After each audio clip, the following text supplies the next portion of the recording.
أروشا طفي هذا الزفت. أروشا أنا كل مرة أقول لك ممنوع الأغاني. ليش ممنوع الأغاني؟ بنغني داخل البيت ما بغنيش في الشارع. أنا عارف إنه في البيت شغلتي هنا كسرتي روزنة، تنظفي وأنتي بتغني، تكنسي وأنتي بتغني، أي عمل تعمل وأنتي بتغني. أصلا ما أقدرش أعمل أي شيء إلا لما تسمع أغاني. للمرة الأخيرة وأنا أقول لك ممنوع تسمعي أغاني. مش هو عليك هذا الكلام، أنا حر بغني براحتي. أنا شكليش هكسر التلفون هذا في راسي. تضحك. ما أصواتكم لا خارج، أشفي؟ يابا هذا بنتك واصل وهي تغني، أنا حلفت لو أشوفها تغني لك التلفون في راسي، وأنت خبر يابا أنت وين؟ بغني وأني حر، وها؟ عب على شي يا بنت اللي بدفع عليه، أخوش وأنا ما بنمنعش من الأغاني إلا لمصلحتك. طيب يابا الله يحفظك، ما أعرفش أشتغل أي حاجة إلا بالأغاني. طيب تمام، الواحد تسمع لها أغاني قليل، مش 24 ساعة مثل جندي واصل في الأغاني. خلاص يابا، من اليوم ما بسمعش أغاني. الله يحفظك يا بنتي ويهديش.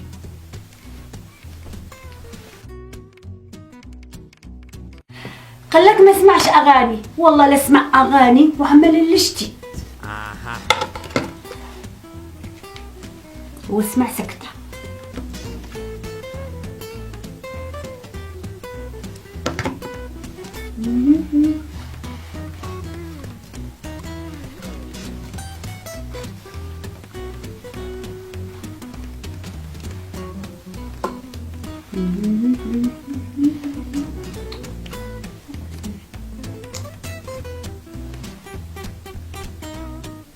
عيني يا روشة هذا تفعل لي جاي.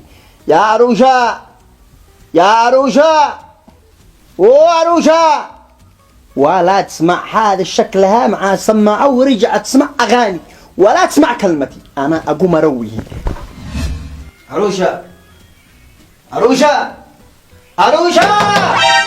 ها بابا.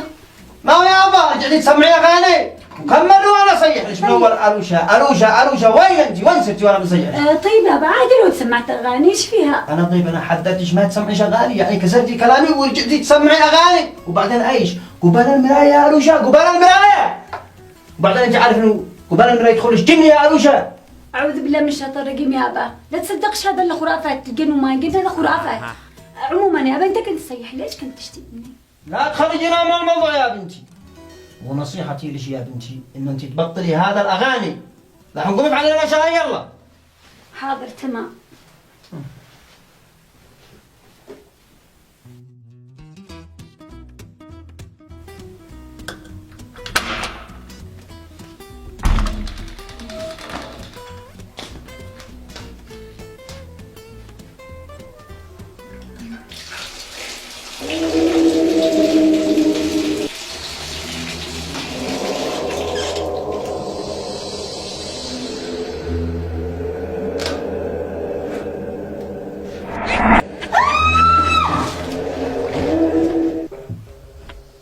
مالش يا بنتي؟ ايش بتصيحي؟ مالش يا بنتي؟ ولا حاجة تعبة شوية بس تشتينا. تعبة؟ يلا قومي نشيلش المستشفى نشوف ايش فيش، قومي يلا. لا ما يحتاجش مستشفى، بنام شوية وبرتاح. خوفتيني عليش. يلا نامي يلا ايش فيش يا بنتي؟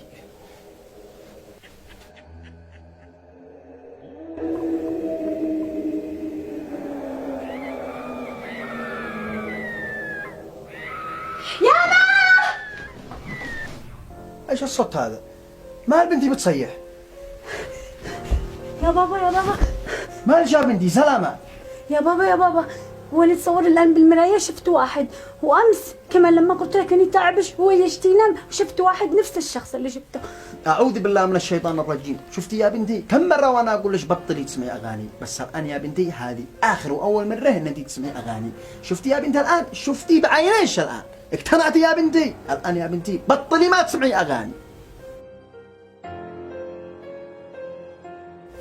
أين الريموت؟ انظر هذا أروشة. كانوا هنا وانسار الريموت. شكلها شلت أروشة. أقوم أشوف انظر حتى الريموت.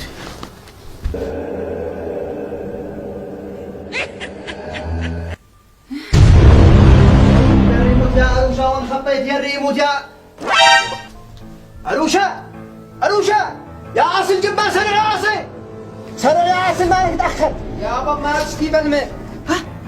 ما لا أروشة يا بت. دوهت نفس أمس. خلاص يا ابوكم نوديها المستشفى. يا ولدي انا ماشي المستشفى، هذا الشيء يقرا عليه القران عند الشيخ. طيب يابا نسوقها عند الشيخ، نسوقها، قوم نسوقها عند الشيخ. قم.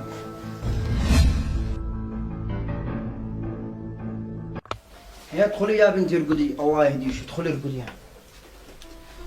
حسبي الله ونعم الوكيل. يابا قول لي ايش قال لك الشيخ لو ما خرجت انا واختي من عنده؟ يا ولدي قال الشيخ انه دخل في اختك جني بسبب سماع الاغاني، لانه 24 ساعه وهي فوق التلفون بتغني، وكم يا ولدي قد نصحتها انا وانت وارادت تسمع نصيحتنا.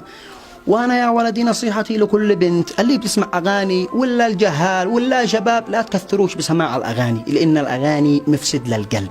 وزائدا في وقت اذان المغرب عليكم بالتزام بالصلاه وقراءه القران الكريم، وتجنبوا من الاغاني، تجنبوا من الاغاني، لان الاغاني مفسده للقلب، تضيعك وتصور لك جني وقت اذان المغرب.